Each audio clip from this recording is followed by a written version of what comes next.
Now guys, pag-usapan lang natin ang breaking news na exclusive nga naman guys na pinag-uusapan ng mga netizens at ng mga Katden fans. Alden Richard hindi namumulot ng endorsement. At bakit nga naman ito ang ibinalita ng balita sa atin na si Alden Richard hindi daw namumulot ng endorsement? Mas mabuti guys, alamin natin para maintindihan natin kung ano ang latest balita patungkol umano kay Alden Richard sa kanyang bagong endorsement.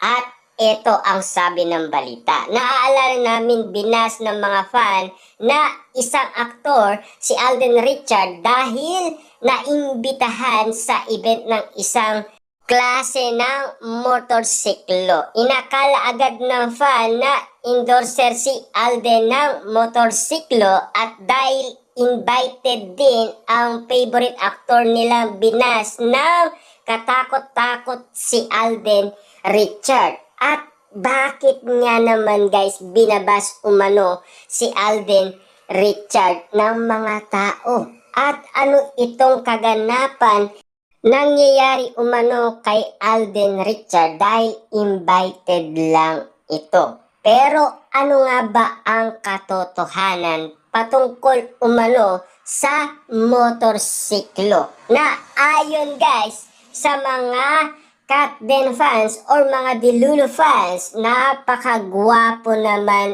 itong ambassador namin si Mr. Alden Richard sa isang Honda. Yan kasi guys ang laganap na pinag-uusapan sa social media na pinagmamalaki ng mga Delulu fans lahat ng mga achievement ni Alden Richard. Between Alden and their favorite actor, mas bagay raw maging brand ambassador ang favorite nila dahil marunong mag-motorsiklo si Alden daw hindi marunong magmotor at wala raw sa itsura nito. Natigil lang ang pambabas kay Alden nang i-post ng isang nitong fan ang reel na nagpapatakbo ito ng motorsiklo. Na alam naman natin guys si Alden Richard ay meron siyang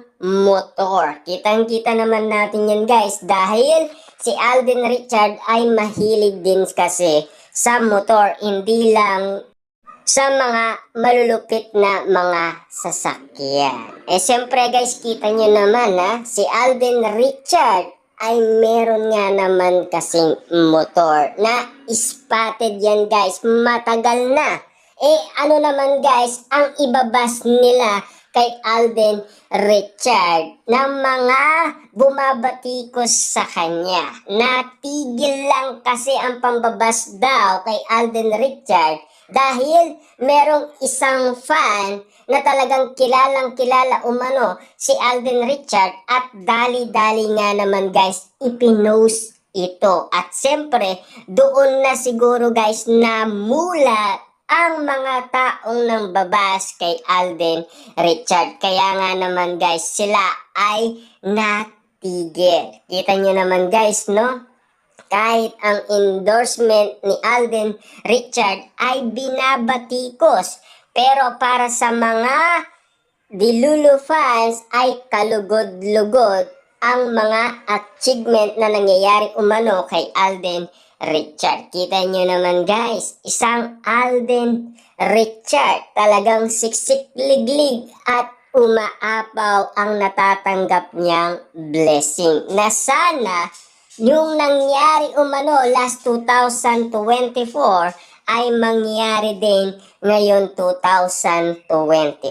Alam naman natin guys, marami umanong nagdadasal na sana ay ganun din ang mangyari umano sa ating idolong si Alden Richard.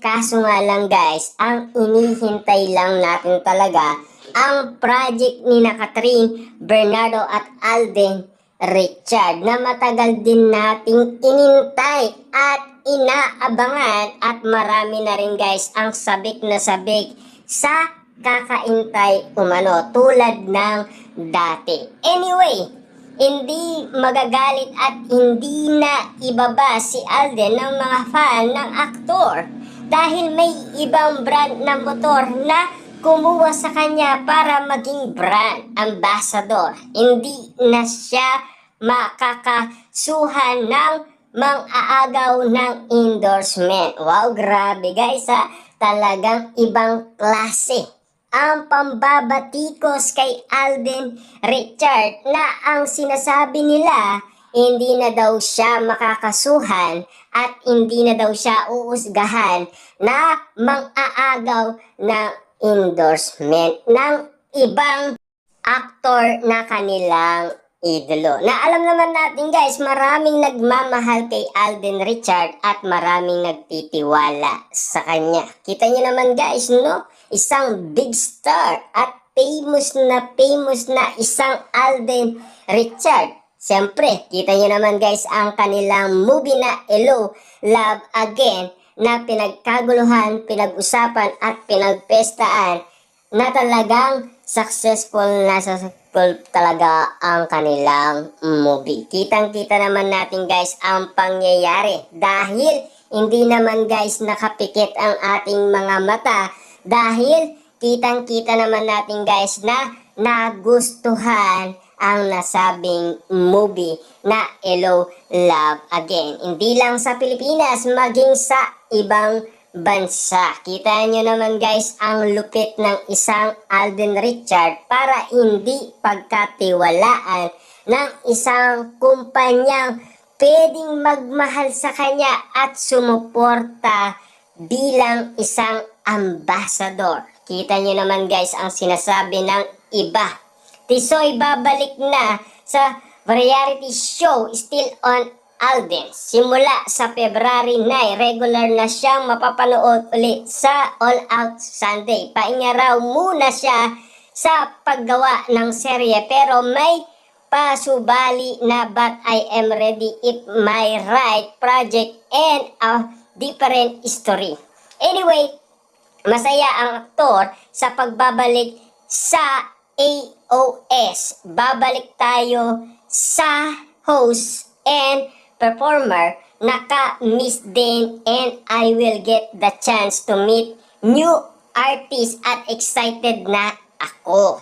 Yan kasi guys ang sinasabi ni Alden Richard. Isa pang papa-excite kay Alden ay ang balitang magiging available na siya sa Netflix ang Hello, Love Again movie nila ni Catherine Bernardo starting February 13 para raw ito sa mga hindi nakapanood sa movie at sa mga gustong mapanood ulit ang Hello, Love Again.